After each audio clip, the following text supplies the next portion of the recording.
For 2 years, I had a horrible, narcissistic, brainwashing, manipulating ex. He was violent. He was terrible. He put me through a lot of shit. But one time, he left me 11 hours away from home with no money, no car, nobody to call. So the second year that we were together, this man decided that he wanted to go to Monterey for his birthday. All fine and dandy, right? Aquarium, dinner, everything's cool, right? We got there, we went to dinner, we come back to the hotel. He lays it on me, right? Because I was easily manipulated and I was so in love that I just wanted him to love me. He was such a freaking game player and manipulator. He hated what I did but didn't want me to stop doing it. It's just a mindfuck. But anyways, so we get back to the hotel. He pulls out some rugs. He was not an active rug user, but he pulls out some Beth and he's like, I want to hook up on this and I want to call another girl. And I'm like, oh my God. But I was like, whatever, he's gonna flop, he's not gonna be able to handle this, and obviously the girl's not gonna be into it anyways. I know that for a fact. He doesn't know that, but I know that. So he takes 2 hours scrolling through the ads, hitting people up, whatever, being a freak because he's already done some. So he's on another level. So he finally picks the girl. She shows up and I'm just like, oh my gosh, I'm so sorry about this. I pretended like he wasn't even my boyfriend. He was just my regular, right? Because he was a fucking... Anyways, we do whatever we do. He's like, I don't want FS, whatever. When she's leaving, I give her extra money. I give her a bottle of Moet Chandon Rosé. I give her a couple of cartridges. I give her just whatever I could. I'm like, you're so sweet. Thank you so much. I'm so sorry.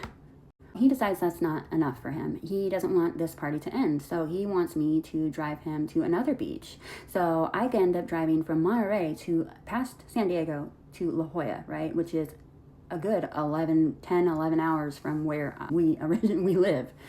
I got this cute little Airbnb right on the beach. I wanted to go out and go sightseeing and go on the beach and be a normal person, and that's not what he wanted to do. He wanted to stay in that Airbnb the whole time that we were there, the remainder of the day, the night, and the next day. He wanted to extend the room, okay? He wanted me in there doing whatever the whole time, and obviously fucking no, right? I can only put up with so much. Then I didn't want to do anything anymore, and I started to get an abscess on my tooth, so my brain is just thumping, right? And I'm like, I need a hospital, I need an antibiotic, I need a painkiller, I need help. I'm done, we're done, this is done, I quit. And he is fucking pissed. So he's like, you pack all this stuff up, you put it in the car, and we take off. We don't get very far at all. Only probably 5-10 minutes, and we're still in the city of San Diego or whatever. And he just starts fucking throwing things at me, fighting with me, calling me all kinds of names, telling me I'm the worst in the whole world. And at this time, I had a bench warrant for a failure to appear. But I still thought, if the cops ever come, I'm going to jail for 100 years. It's going to be the worst thing ever, right? So I did not want the cops to come ever, right?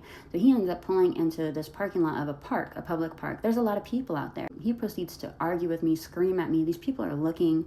He is telling me to get out. I have to get out. He's not going to leave. I have to get out of the car. I'm not getting out of the car. You're going to leave me. And he's like, well, I'm going to call the cops then and tell them that you're hitting me. And I'm like, oh my God, dude, what the hell? And he gets on the phone and he starts talking to them. So I grab the 2 little bags that I have and I just book it. And I have the idea, I'm just going to go into this public park restroom, right? This man has been known to chase me down running on foot in public, chase me in the car, take his car and chase me in Ubers, right? To where the Uber driver's like, I don't want any part of this. Bro, milkshakes out the car, just the worst, right? So I'm like, he's for sure gonna chase me. So I go into the stall, I close the door, and I put my feet up on the toilet so he can't see it. I flush whatever bugs I have. I'm trying to make a plan. And I'm pretty resourceful when I have to dig myself out of a hole, let me tell you. Because I had no money in my accounts. I had no cash. I had nothing. I didn't know anybody out here. What the fuck? So I get in my little handy dandy phone and I start texting anybody that I have seen in the last month. I'm like, listen, this is the deal. He's super horrible to me. He left me out here. I'm stranded. I don't know what to do. If you help me out, I'll pay you back immediately. And I end up getting one person to get me an Uber to the airport, one person to get me a plane ticket home, and one person to get me a room once I get there. They tell me, oh, the Uber's there. So I like fucking 007, like SWAT roll my way into the car so that nobody can see me, even though he's long gone, right? He left me immediately of me getting out of the car. It takes me to the airport and I get there and they're like, well, you can only have one bag. And I'm like, oh, shit.